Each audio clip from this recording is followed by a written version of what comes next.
Ассаламу алейкум туғандар, қандайсыздар? Назарыңыздарда қайрадан эле базары жоқ каналы. Бүгін 13 июль 2023 жыл.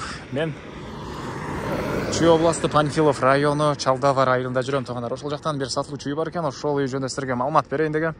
Биринчи болуп сатылуучу үйдүн дарегин түшүндүрөйүн. Бул Чалдавардын негизги центральный көчөсү. Сиздер түз Бишкек шаарынан келсеңиздер, оң тарапка карап келсеңиздер, мондай бир заправканы көрө аласыздар. Заправкадан кийин колхозный көчөсү, ошо менен түз түшсөңүздөр, катардагы 3-чү көчө Северная көчөсүндө сатылуучу үйүбүз жайгашкан. Анан бул жерден туугандар Бишкек шаарына карай жүргөн түз жүргөн маршруткалар бар экен. Такси по пути машина для толтырап бар. Так, дагы эмне маалымат? Мынакей ушундай тынч, жакшы айылдардын бири Чалдава айылы. Эми барып калган маалыматты бир чекеден берейин. Келүү жолун түшүндүргөнчө бүгүнкү чыгарыштагы сатылуучу үйгө да жетип келип калдым туугандар. Бул үйдүн көчө тараптан көрүнүшү. Так, эң эле батыш чегарасынакей бул жерден башталат. Забор бүткөн жерден эң эле чыгыш чегарасы бул жактагы забор бүткөн жерге чейин. Жалпысынан жердин аянты туугандар 32 соток, документтер боюнча бардык документтери бар. Алсаңыздар эле ошол күнү өтүп көрүп берем дейт. Тынч, көпчүлүккө жакшы жерде мынакей. Тынч жерде жайгашкан. Чоң центральный көчөдөн түндүктү карай жүрсөңүздөр, катардагы 3-чү көчө, Северная көчөсү 26-чы дарек туугандар. Мынакей бийик көчө тараптан фестивалдан болгон дарбаза, забор кечиресиздер, андан кийин дарбаза, кийинки дагы дарбаза, чөп мал алып кирсеңиздер машина менен. Андан кийин мал сарай тарапта дагы бир калитка жайгашкан. Анан көчөнүн бул жагы эле мынакей туугандар, полялар. Каласаңыздар полия менен электенсеңиз болот, каласаңыздар ошол жактан полия алып чөп кылсаңыздар деле болгодай. Анан уже жакынкы күз айларында уже бул жактар мал жайганга болот экен туугандар. Мал менен алектенгенге деле сонун жер. Кээде ушинтип бир аз тилдер чалышып калат туугандар. Көңүл урбайсыздар, үйдө көрө бересиздер. Бул жерди монтаж кылып кесип отурбайын. Болгондой силерейли.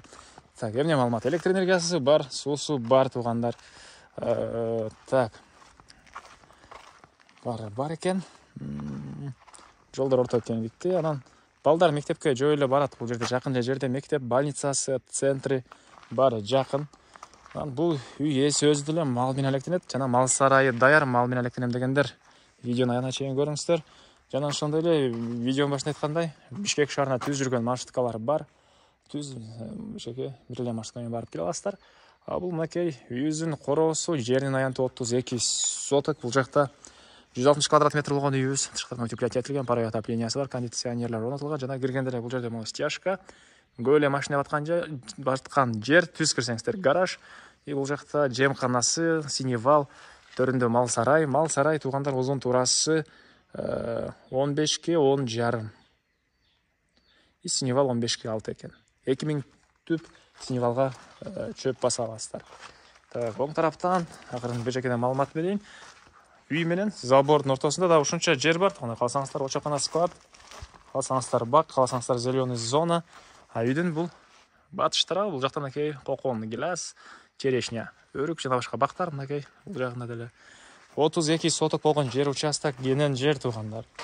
Хозпостройка, мал сарай төрүндө огород бар. Ал жакта азыркы учурда беде себилген учуру, беде орумга даяр болуп турган учуру. Андан ары силерге биринчи болуп үйүбүздүн ички тарагын көргөзөйүн, андан соң сыртка чыгып бир чекеден калган маалыматты берем. Бул жагында гараж, бул тарабында гараждын погреби бар экен, тапчан, навестер мынакей. Так. Андан ары үйүбүздүн негизи кирүүчү эшиги мынакей бул жерде жайгашкан туугандар. Так. Киргенде эле мындай прихожка, коридор. Бул коридордон калган бөлмөлөргө өтүп кете аласыз. Полдор жыгачтан болгон пол. Так. Киргенде сол тарапта кухня. Кухонный мебель. Батыш тараптан терезе, көрүп турсаңыздар ремонт. Полдор жыгач туугандар.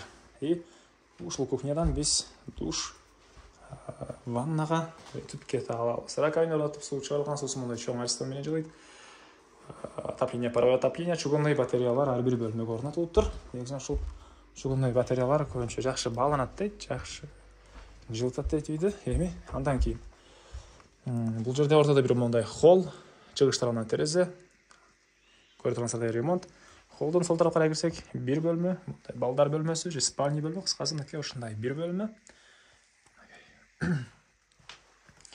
Бардык бөлмөлөр полу жыгач. Андан кийин мондай зал туугандар. Түндүк тарабынан терезе, пластик терезелер, кондиционер орнатылған.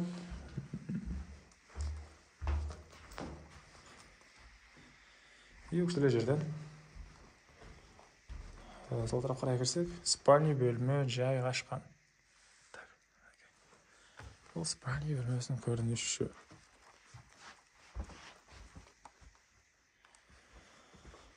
Андан ары туғандар еме. Қоросыға шығып қалған малматты бір шекеден берейін. Мен қалай сатушының қоросындамын. Туғандар еме андан ары сіздерге бұл жақта летний кухня, жаңа отопление котел жайғашқан бөлме, ракайын орнатылып су шығарылған. Газовый электрический плита кухонный мебель, түштік тараптан терезе, тамақтанғанға жай, жаңа мынакей отопленияның котелы. Көмірмен жазған котел, электр энергиясы 3 фаза бар. Электр энергиясымен жазған. Үйде жүріп. Ондан ары. Аккурат чоң, қайсы жақтан көргөсем баш айланып кетті. Чоң аккурат көптөгөн объекттер, сарай, марай, бұл жақта мындай пасы бар, жана продукты сақтаған склады, полкалары менен. Бұл жақты көргөсөйді, андан соң гараж сарайға өтіп кетейін, туғандар. Бұл үйіздің түштік тарабы туғандар. Бұл жақта үйдің түштарында ажатханаға чейин тротуар. Жер жеміштер, бақтар. Бұл жағынан аккуратко бедесе өлген. Бұл жақтан арық менен келген су менен да су қарсы болады. Жаңа мондай сулар деле шығарылған. Су үйдің ички тарабынан, сыртқы тарабынан, мал сарайдан, қысқасы судан проблема жоқ. Анан чегаралар туғандарныкей байкалып эле турат, 32 соток. Келсеңиздер Кызыл китеп бар дагы. Үй ээси чегараларды силерге тактап көргөзүп берет туғандар. Эмне маалыматы? Мынакей үй ээси огородуна жакшы карап көрүп алып кетиңиздер. Таштар тизилген, гүлдөр, жер жемиштер, помидор, полгоркилер.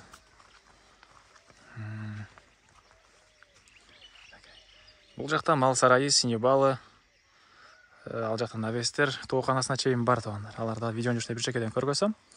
Так, дагы эмне маалыматы?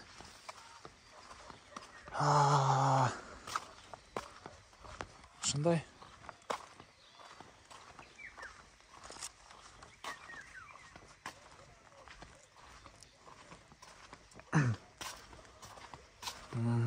Үй жаккан болса сразу чала бересиздер тугандар. Элер номерин мен калтырам экранда. Айткан банандагы бир аз сүйлөшүп болду. Видеону аягына чейин көрүңүздөр, анан баасын айтайын. Так. Бул гараж. Гараж тугандар.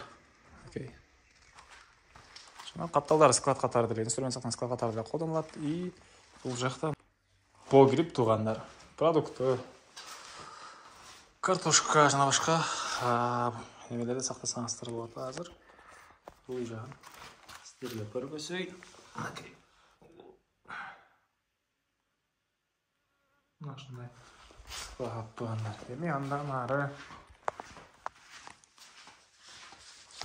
дагы эмне маалыматы? Бул жактан көргөзүп кетерейин. Так, бул жер мындай навес.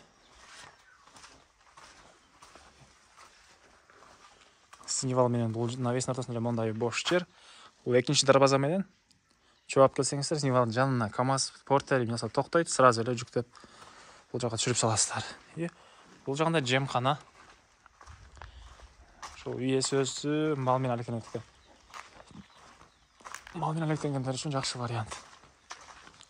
Бул тарап менен деле келсеңиздер болот. Синевалдын узун турасын канча деп айттым? Жазып алган элем. Окуш керек экен. Бияка салып койдум. Эстен чыгып калыптыр. Так. Мал сарай 15ке 10,5, Синевал 15ке 6 экен.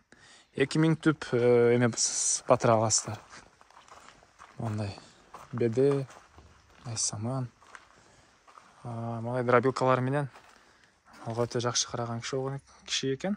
Киши болгон экен десем башка майын болуп калат. Киши экен, бирок булар сатылган тугандар. Булар сатылып уже башка жака кетиптир. Дробилкалар калбайт. Мал сарайларды ала бересиздер тугандар.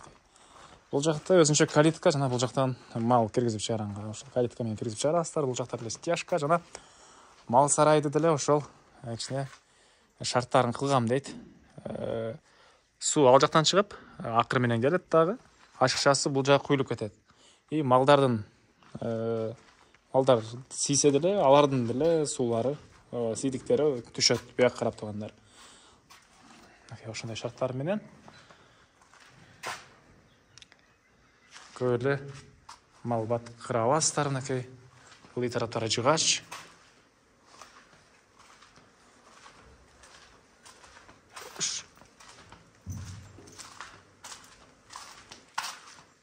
Бул жерде суу чыгарылган. Сууну колдо ташыбай эле акырга барат экенсиздер. Капталдарында форточкалар баталагында мондай вентиляция дейт беле, эмне дейт эле, иши кылып мондай тешиктер орнотулган турганда.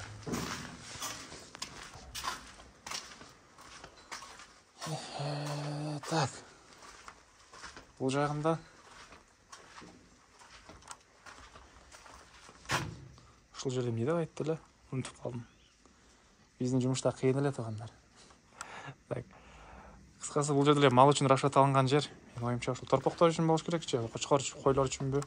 Торпоктор үчүн дагы бул жерде мондай ограждение дейт беле. Ачылып орусча сүйлөп аласыз, эми көңүл бурбайсыздар, ката болуп калса толук гана чыгыш чегара бул жака чейин. Анан монтип торолуп капталдары зымтор менен торпоктор үчүн дагы жай. Бул жагы навес.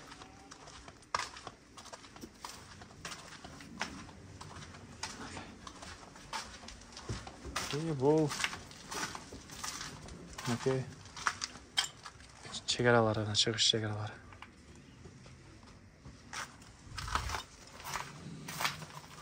Так, бул үйдүн баасы $45,000 сурап атыптыр. Үй ээлери. Ээлеринин номери экранда. Звонок кылып сүйлөшүп көрүңүздөр. Сүйлөшүү болот. Анан достор менен, туугандар менен бөлүшсөңүздөр, мага бул үй ээсине жана ушундай үй издеп жүргөн дос туугандарыңызга да чоң жардам берген болосуздар. Анда эмесе мен сиздер менен коштошом. Кийинки чыгышка чейин саламатта калыңыздар, туугандар.